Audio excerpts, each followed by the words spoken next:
Dear fellow Laurentians, can I begin by thanking Karishma for a wonderful introduction. I'm very, very honored to be asked to participate in this OLA Assembly.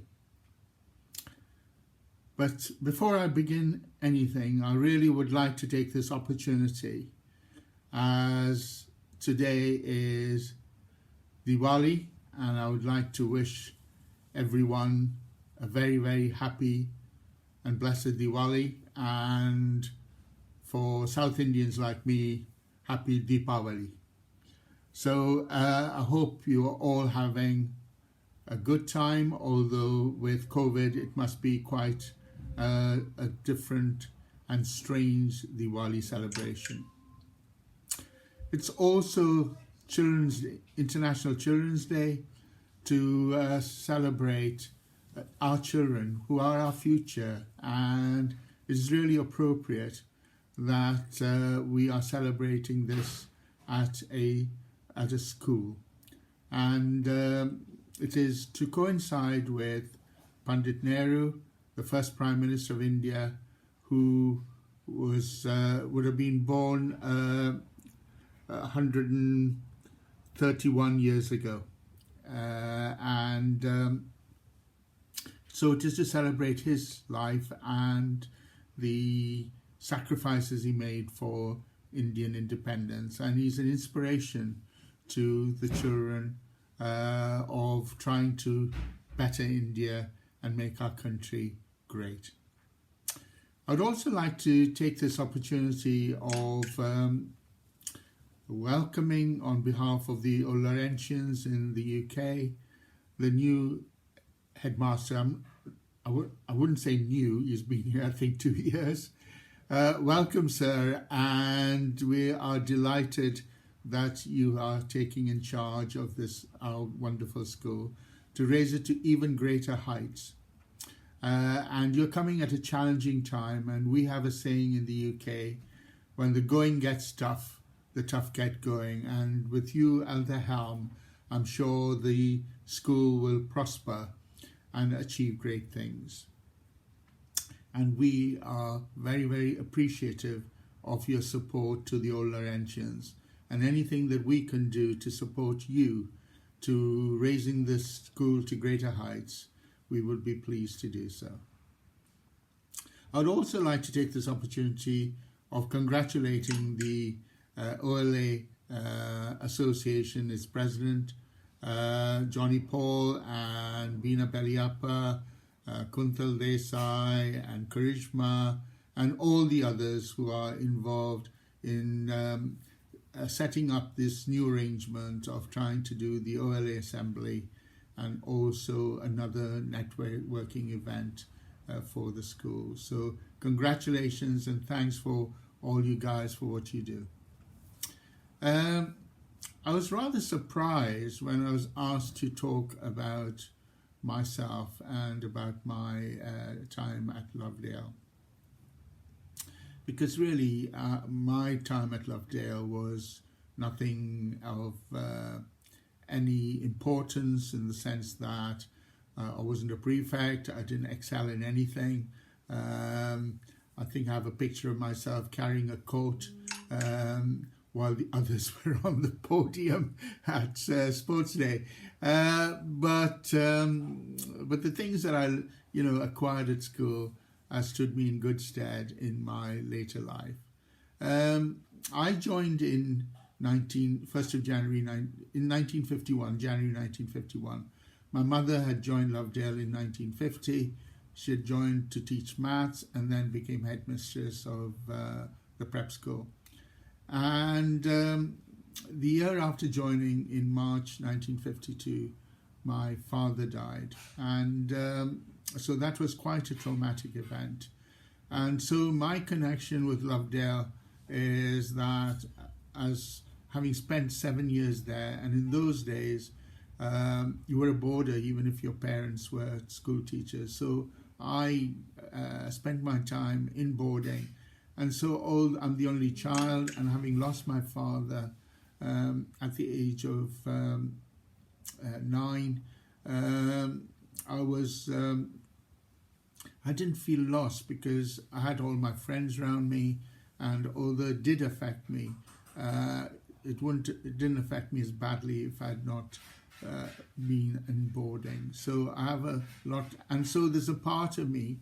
My father is buried in Lovedale, so there will be a part of me always in Lovedale. My education, my mother teaching there, and she instituted lots of improvements during her time, as well as my father being buried there.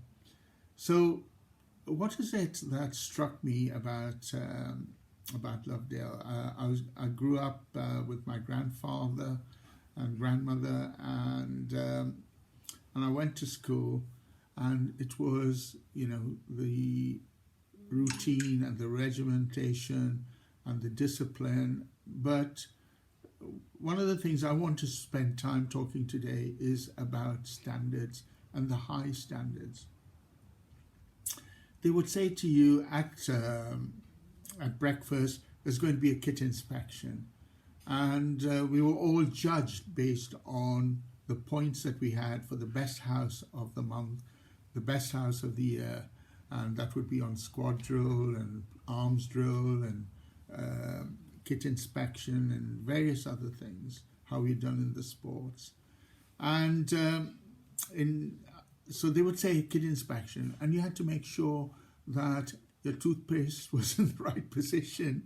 We used to have a kit box in front of your bed. It all had to be absolutely in line, in order. They would take a tape measure and measure the bows on the curtains.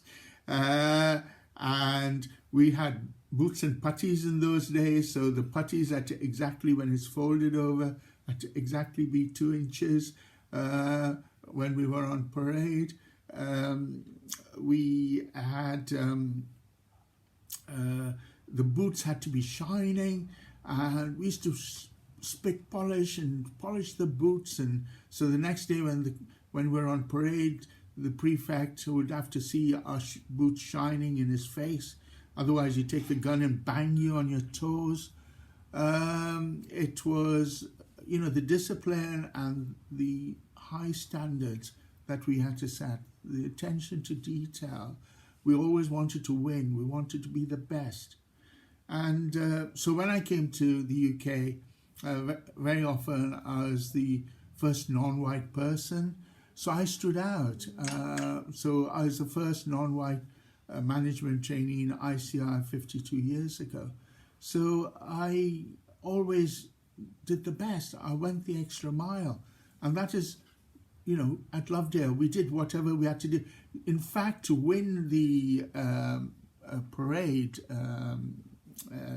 we used to fold our short trousers and put it under the bed so we can get a crease in our short trousers.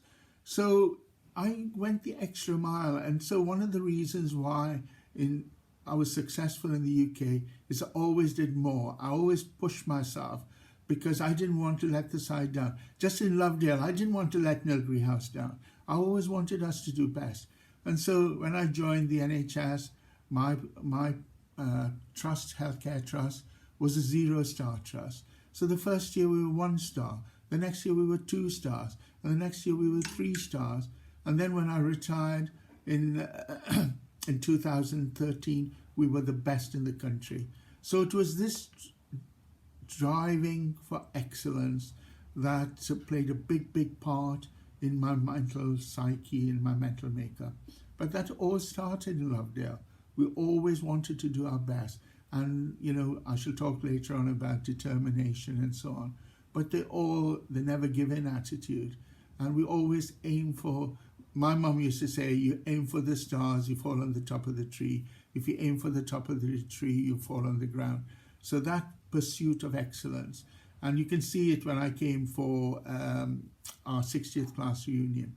The way immaculately the kids were turned out for the parade, for Trooping of the Colour.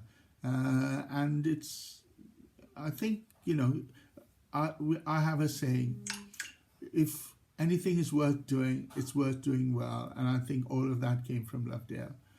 Thank you very much for giving me this opportunity. And I shall do another session, I think, in 2 months' time. So I hope you all keep safe, and I hope you all keep well, and God bless you wherever you are, and wish you all the best. And I think the next time I'll be talking to you will be sort of just before Christmas, I think, or it might be actually the New Year. So Godspeed, be with you. Bye.